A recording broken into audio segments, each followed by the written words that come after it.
안녕하세요. 정미용 칼럼입니다. 문재인 정권이 출범한 지 한 달이 좀 지났습니다.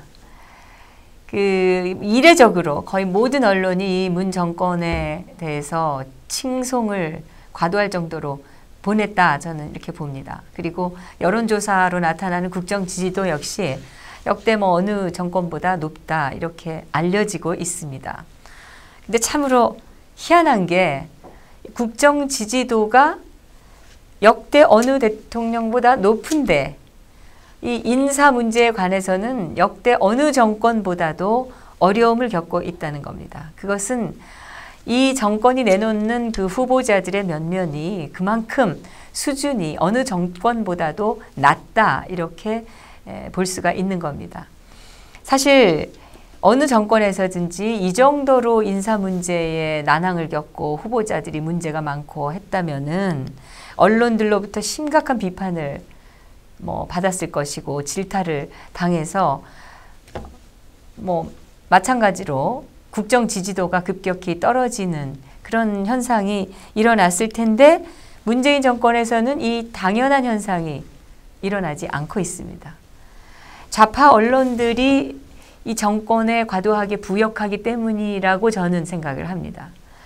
당연히 비판할 것에 대해서 비판하지 않는 언론, 그리고 언론의 그 공정성, 공평함, 그리고 윤리를 상실한 이 언론, 선동을 일삼는 언론, 이런 언론들이야말로 대한민국을 지금 잘못된 방향으로 끌고 가는 대표적인 그 원흉들이라고 저는 말씀드리지 않을 수 없습니다.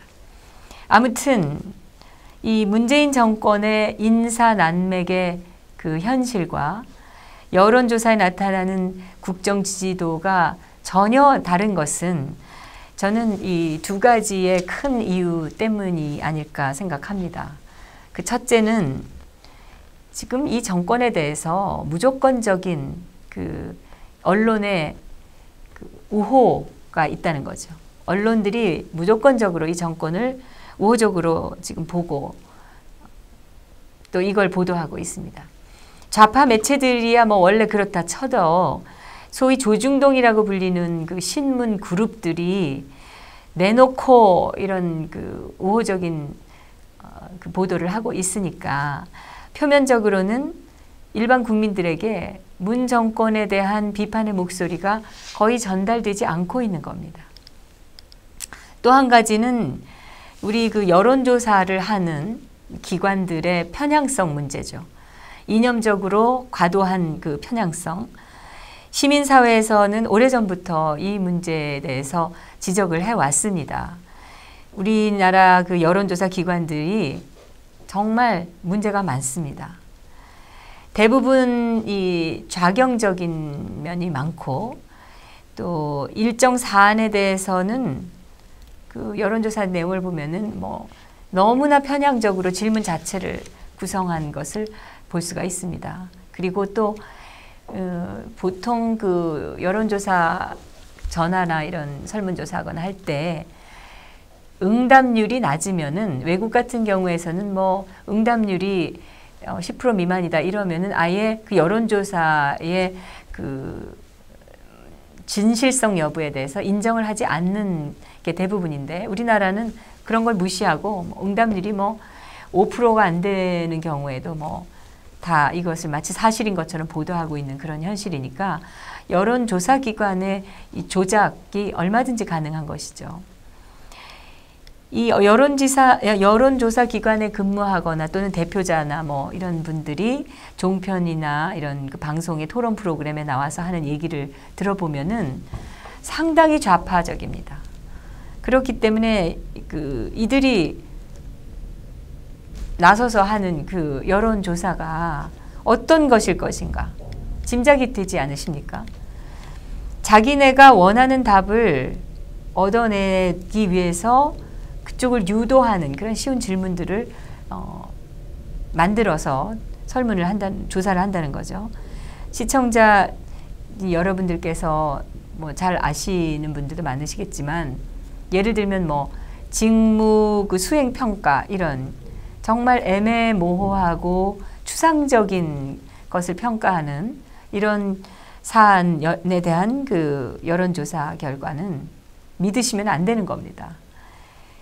그냥 이런 조사도 있었구나 이렇게 생각하시고 넘어가셔야지 이거를 다 믿으시면 그야말로 선동을 당하는 것과 마찬가지다 이렇게 말씀을 드릴 수가 있겠습니다.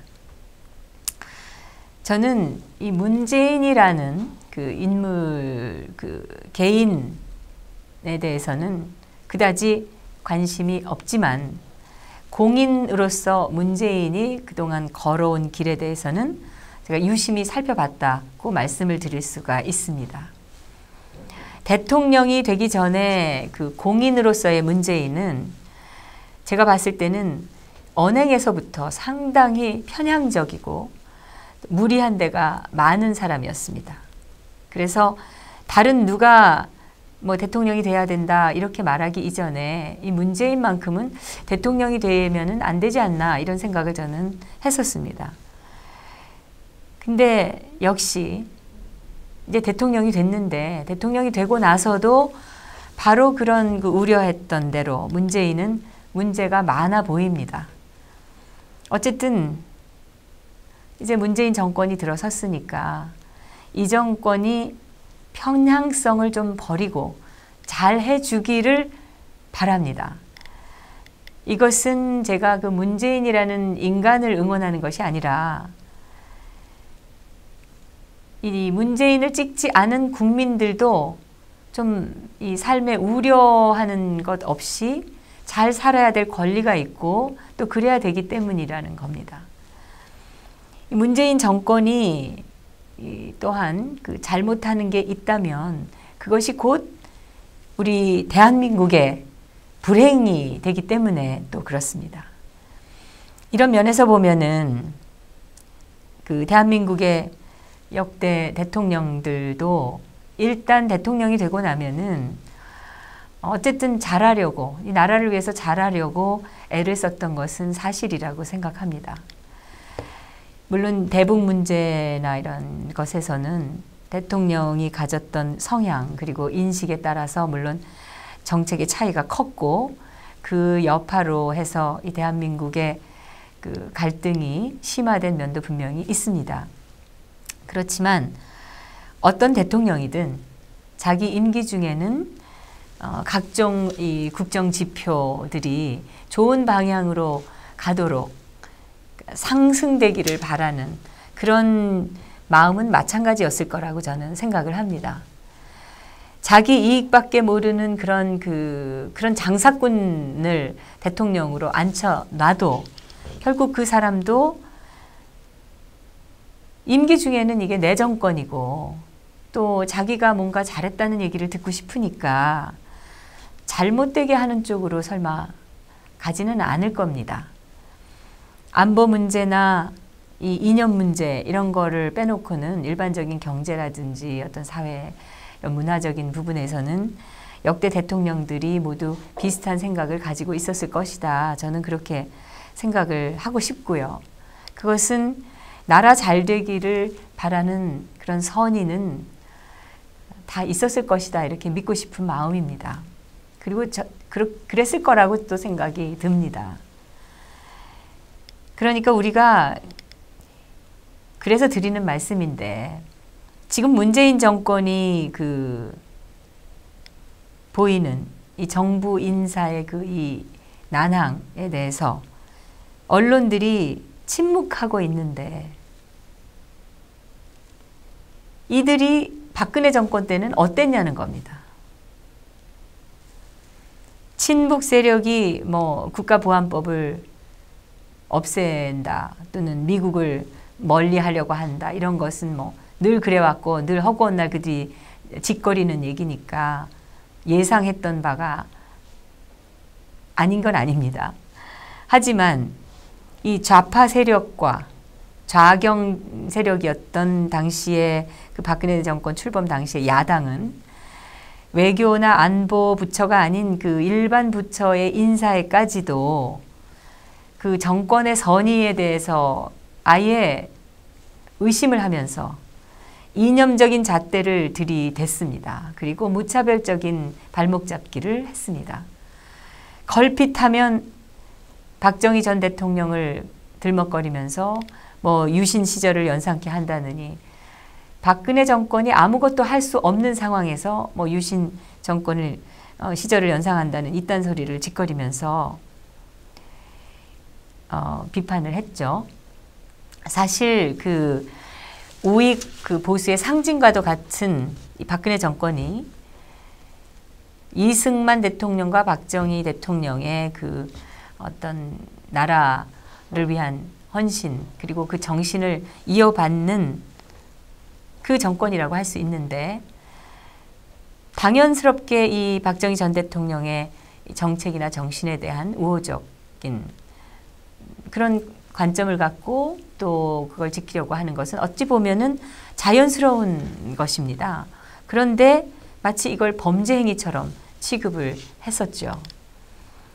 이들은 사실상 쭉 그 한 짓을 보면은 이 박근혜 정권이 나라를 위해서 잘 해주기를 바라는 마음은 털끝만큼도 없고 박근혜 정권이 잘하면 자기들이 무너진다. 그런 아주 그 아집에 가득 찬 그 정권욕에만 불타서 박근혜 정권 자체의 실패 그리고 추락을 목표로 끊임없이 흔들어댔습니다. 말 그대로 정말 반대를 위한 반대만을 했던 것입니다. 이것은 민생을 위한 명분 있는 반대라든지 국가의 그 미래 대계를 위한 그런 건설적인 반대가 전혀 아니었습니다. 순전히 자기네 이념 실현 그리고 국가의 체질을 좌파적으로 변경하기 위한 또한 자기들이 결국 정권을 획득하기 위해서 광분을 했던 것입니다. 정치적인 반대죠. 여기에 언론이 어떤 역할을 했는가? 거의 동조하거나 또는 침묵을 했습니다. 제4부 권력이라고 할 수 있는 그 막강한 주류 언론 조중동은 이제 TV 방송까지 갖게 된 이들이 박근혜 정부의 거의 모든 인사에 시비를 걸었습니다. 야당의 편을 들면서 과도하게 감정적이었고 이 감정이 앞서다 보니까 정치적이 돼버렸고 나중에는 거의 박근혜 정권 자체를 악으로 규정하는 듯한 그런 행태를 보였습니다. 악이니까 뭐 모든 걸 반대해도 된다 이런 느낌까지 보였습니다. 그런데 이 박근혜 대통령은 그런 자들에 비하면은 사실 너무 순수했다고나 할까요? 과거에 야당 생활을 할 적에도 이념 문제나 국가 체질 변경에 관계된 그런 문제 말고는 민생 문제에 대해서 그리고 이 국가적 이익에 대한 문제에 대해서는 거의 발목을 잡지 않았습니다. 그게 당연한 겁니다, 사실.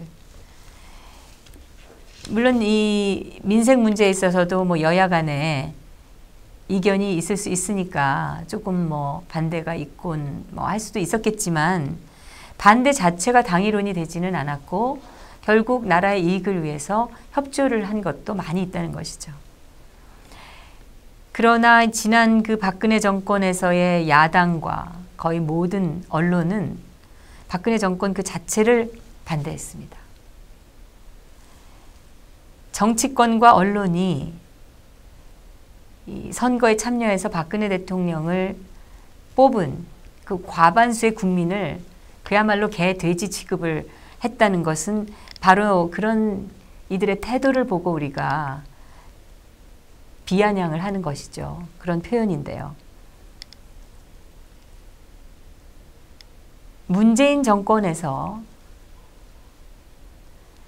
위장 전입 정도의 문제는 그냥 넘어가자 이렇게 그 말하는 거 이런 행태와 마찬가지 행태가 정반대적으로 박근혜 정권에서 계속 있었다는 겁니다.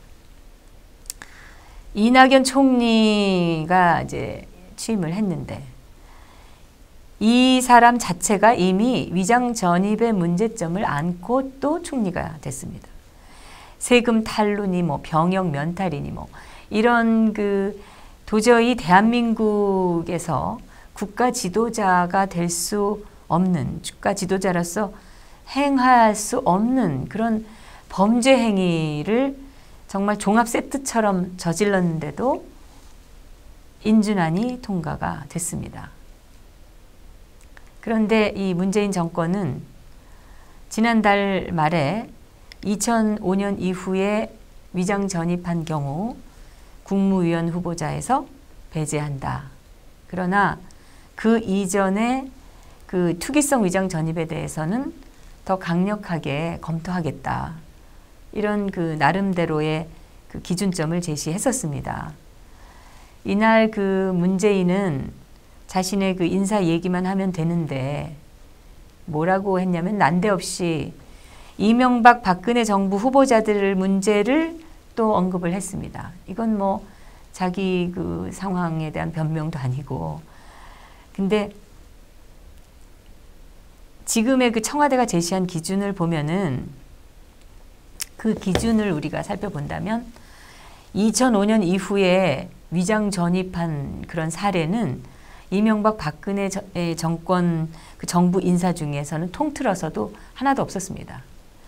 2005년 이전에 그 위장 전입한 사실이 확인된 인사가 박근혜 정부에서 있기는 했습니다. 이동흡 헌법재판소장 후보자, 그리고 김병관 국방부 장관 후보자가 그 경우인데, 그 이분들의 그 위장 전입 부분은 인사청문회라는 제도가 2000년 2월에 시행이 됐는데 그 이전에 있었던 일입니다.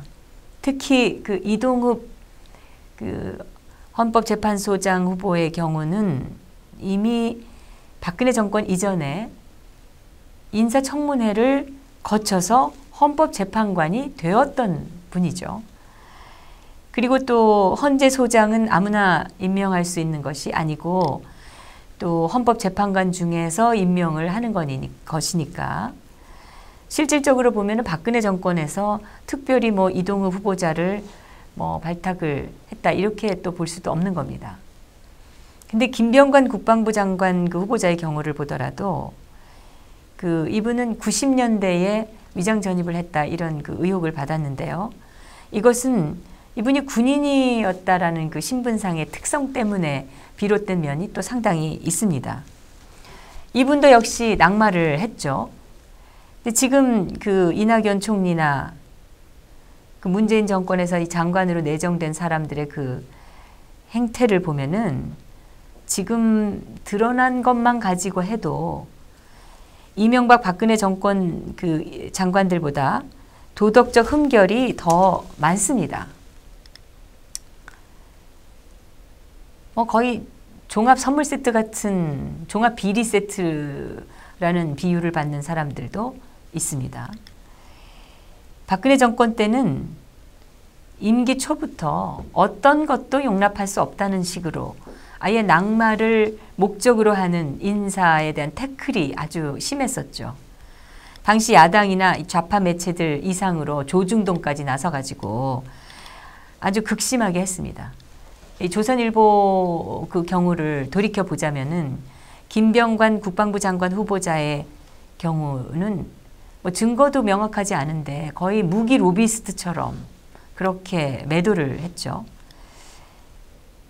이 내막을 우리가 이제 알고 보니까 무기 로비스트가 아니었고, 이 점에 대해서는 동아일보도 나중에 보도를 잠시 뭐 조금 다루기는 했습니다만은 어쨌든 당시 조선일보가 한 그 보도 행태는 김병관을 아예 낙마를 시켜야 된다라고 정해놓고 하는 것 같이 보였습니다.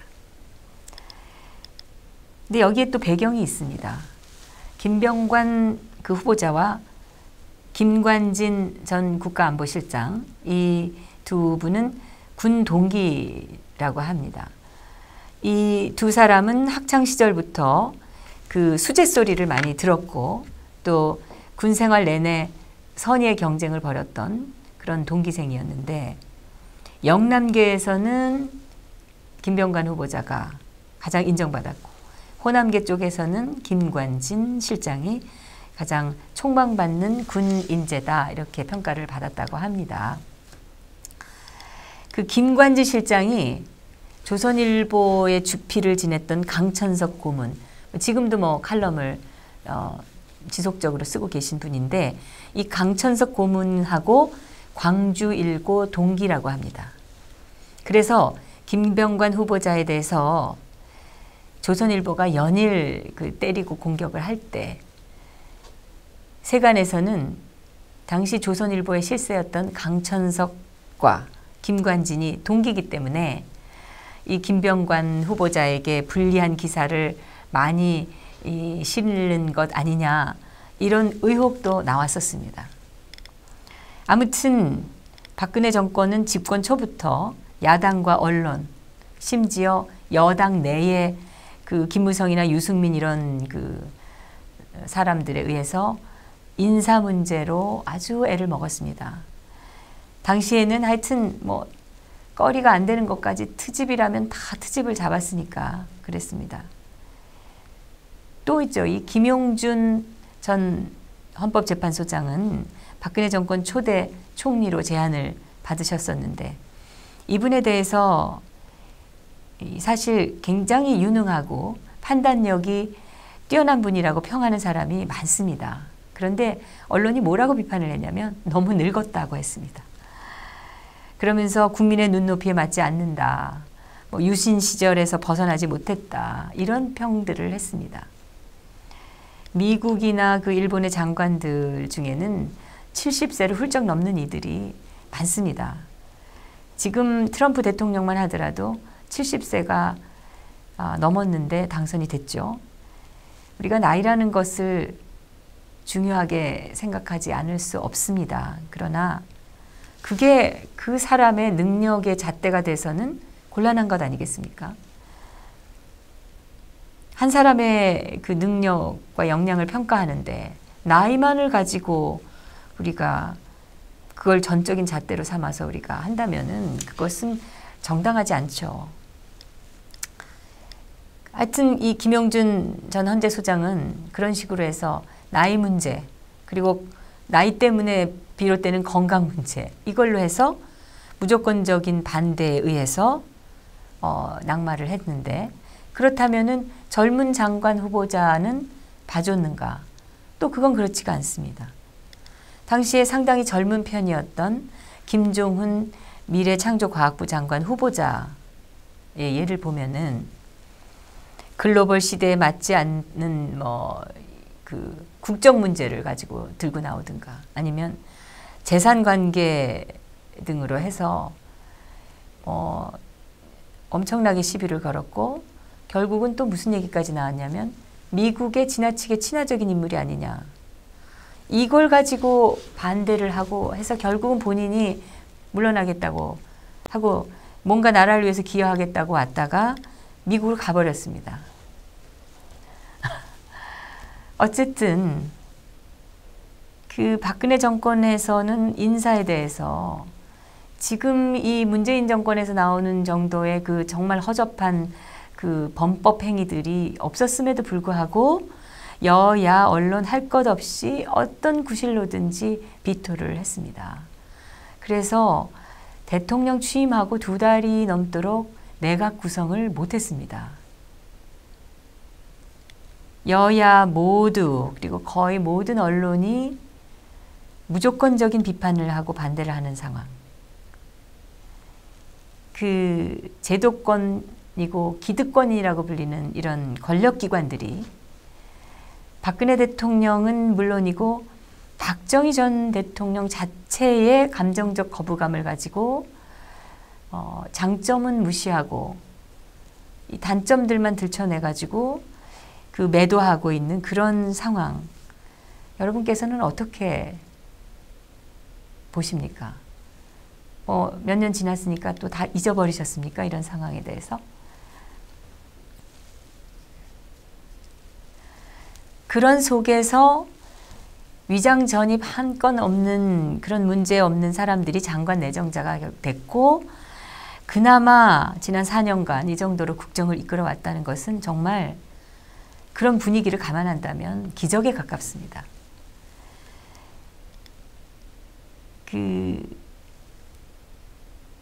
박근혜 대통령에 대한 여러 가지 문제점을 얘기하고 무능했다 어쩌다 말이 많지만 이 박근혜 정권 4년 동안의 경제 지표라든지 또 국가 신용도는 어떤 정권보다 참 잘했습니다. 그래서 우리가 역사상 최초로 일본과 중국보다 국가 신용도가 높은 그 기록을 지속적으로 했다는 그 기록을 우리가 말을 할 수가 있는데요. 이런 것들이 그 언론의 편향성 때문에 전혀 긍정적으로 보도가 되지 않아서 국민들이 잘 모르고 있다는 것이 정말 문제입니다. 다음에 제가 또 짚어볼 생각이지만 이 세월호 사고 때도 사실 그 여당이었던 새누리당 안에서도 좌파에 동조하는 발언들이 쏟아져 나왔습니다. 유승민 의원 같은 경우를 보면은 세월호 인양을 주장을 했습니다. 당시 세월호 인양은 주로 이 정권에 극렬하게 반대했던 그 세력들이 주장한 내용인데 이걸 여당 의원이 주장을 한 것이죠. 사방천지의 적분인 상황에서 박근혜 대통령이 국정 4년을 이끌어 왔던 겁니다. 이 문재인 정권은 실질적인 이 정변에 의한 대통령 권위로 인해서 급작스럽게 탄생한 정권입니다. 그러나 이 문재인 대통령은 지난 대선에서 대통령 후보였고 그때도 자기는 정말 준비된 대통령이라고 떠들었습니다. 그리고 작년 후반부터는 사실상 대통령이 다 된 것처럼 행세하고 다녔습니다. 현실적으로도 자기가 이제는 대통령이 된다라는 그런 자신감이 있었기 때문에 그럴 가능성이 높기 때문에 아마 그러고 다녔을 겁니다. 정말 그랬다면 이 인사 문제만큼 내각 구성 그 후보자들만큼은 벌써 준비가 돼 있어야 마땅한 것 아니겠습니까? 실제로 인재가 구름처럼 몰려들고 있다 이런 말들이 그쪽에서 나왔습니다. 그런데 지금 우리가 한번 봅시다. 출범한 지 한 달이 훌쩍 지났는데 인사의 난항을 우리가 따지고 보면 이거는 역대 어느 정권에서도 있었던 적이 없는 그 보통 수준이 넘는 그런 난맥상을 보이고 있습니다. 이건 자유한국당이나 이 야당이 발목을 잡아서 그렇다? 이거 아닙니다. 발목을 잡기는커녕 동조하는 그런 분위기도 있는데 인사 자체의 문제입니다. 이 후보자들 자체의 결함. 이현주라는 의원이 얘기한 것처럼 워낙에 불량 상품들을 내놓고 있는 겁니다. 준비된 대통령 뭐가 준비됐다는 건지 묻고 싶습니다. 지금 이 자유한국당이 문재인 정권의 그 잘못된 인사에 대해서 유효한 그런 반발을 하고 있습니까? 전혀 그렇지 않습니다. 자유한국당이 하고 있는 문재인 정권에 대한 그 인사의 비판은 자기들 스스로 박근혜 정권의 초기에 했던 인사에 대한 비판보다도 못한 거 아니냐 싶을 정도입니다. 홍준표 대선 후보의 오른팔격이었다라고 할 수 있는 이 나경원이가 문재인 정권을 칭송할 정도니까 이런 자유한국당에서 심한 비판을 할 수가 있겠습니까? 이런 나경원을 측근으로 두었던 홍준표 씨 연일한다는 소리가 친박을 말살하자고 하는 것밖에는 없습니다. 지금 자유한국당은 이런 것들을 우리가 보고 하면 또 특히 탄핵 문제와 관련돼서 또 과거에 했던 그 좌파적인 그런 어떤 행태 이런 것들을 보면은 근원적으로 또 태생적으로 문재인 정권의 그런 실정에 대항할 수 없게 지금 되어 있다 이렇게 말씀드릴 수가 있겠습니다. 지난 2일에 있었던 일을 보면은 우리가 또 그 예를 들 수가 있는데요. 김상조 공정위원장 후보자 또 드러난 문제가 좀 많습니까? 그런데 이런 이 후보자에 대한 이제 국회 인사청문회가 지난 2일에 있었죠. 이날 자유한국당의 김선동 의원이 김 후보자 청문회가 끝난 다음에 이제 더불어민주당 의원들이 너무하는 거 아니냐 이런 지적을 하니까 한다는 소리가 나도 난감하다. 당에서 시켜서 하는 것이다. 이런 말을 했습니다. 이건 이제 더불어민주당 의원들이 폭로를 해서 나온 얘기입니다. 이런 사적인 얘기죠. 말하자면 뭐 끝난 다음에 뒤에서 하는 얘기. 뭐 정치인들이라는 게 원래 뭐 공적인 자리에서는 서로 으르렁대다가 사적인 자리로 그거 딱 끝나고 돌아서면은 뭐 어깨동무하고 형님 아우님 하면서 술 마시러 간다 이런 얘기가 있을 정도로 참 보통 상식으로서는 이해하기 힘든 그런 난해한 인물들이긴 합니다만은 그런 사적인 자리에서 나온 그런 이야기인데 이거를 정치 도구로 삼아서 폭로를 하는 그런 사람들도 참 비열한 것 아니겠습니까? 근데 어쨌든 이 자유한국당의 김선동 의원은 왜 그런 소리를 했는가? 저는 참 한심하다는 생각밖에 들지 않습니다. 그뿐이 아닙니다. 이 자유한국당의 김종석이라는 의원이 있습니다. 이 의원도 청문회가 이제 휴회되고 있는 그 시간 동안에 더불어민주당 의원들에게 이렇게 사과를 했습니다. 어쩔 수 없었다. 김상조 후보자에게 정말 미안했다. 그래서 개인적으로 내가 김 후보자에게 가서 미안하다고 했다. 라고 합니다. 이 사실은 또 김상조 후보자 쪽에서 확인해 줬습니다. 사과를 했다는 거죠. 범죄를 저지른 사람의 이 장관 자격을 우리가 따지는 게 그게 나라를 위한 것이지 않습니까? 범죄를 저지르고 후보자로 나와서 앉아있는 인간이 사과를 해야 마땅한 것이지. 문제가 많아서 미안하다. 이렇게 해야 되는 거 아닙니까? 그런데 이게 그 청문 그 자격을 심사하는 사람이 미안하다고 후보자에게 가서 할 소리입니까, 이게?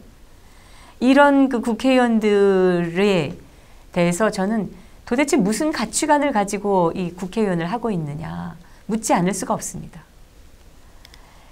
더불어민주당의 그 이하경 의원이 있습니다. 이 이하경 의원에 따르면은 자유한국당의 뭐 김선동이나 김종석이 두 의원과 비슷한 취지의 발언을 한 의원들이 이 자유한국당 내에 더 있다는 거죠. 그러니까 이 좌편향 언론들은 또 즉각 받아쓰기를 한 겁니다. 야당에 그러니까 지금 자유한국당에서 무리하게 후보자를 때리고 있다. 이렇게 또 얘기를 하는 겁니다. 왜?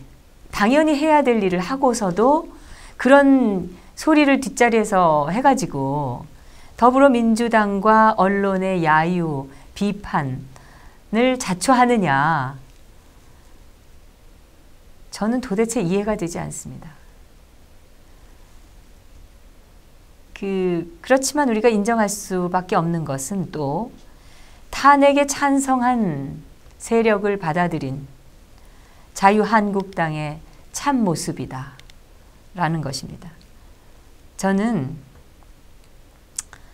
이런 발언을 하고 스스로 이렇게 그 비판과 조롱을 만들어내고 있는 아무리 태생적 한계가 있다 하더라도 국회의원으로서 나라를 위해서 당연히 한 일에 대해서 이런 짓을 하는 사람들은 이거 뭐 머리가 심하게 나쁘든가 아니면 가치관이 수준이 지금 부패했다든가 이런 의심을 할 수밖에 없다는 것이죠. 여러분, 이런 지금 현재 야당의 실태, 이런 수준을 가지고서 문재인 정권의 어떤 실정이 나온들 문재인 정권의 잘못된 그 실정을 비판할 수 있겠습니까? 막을 수가 있겠습니까? 더더군다나.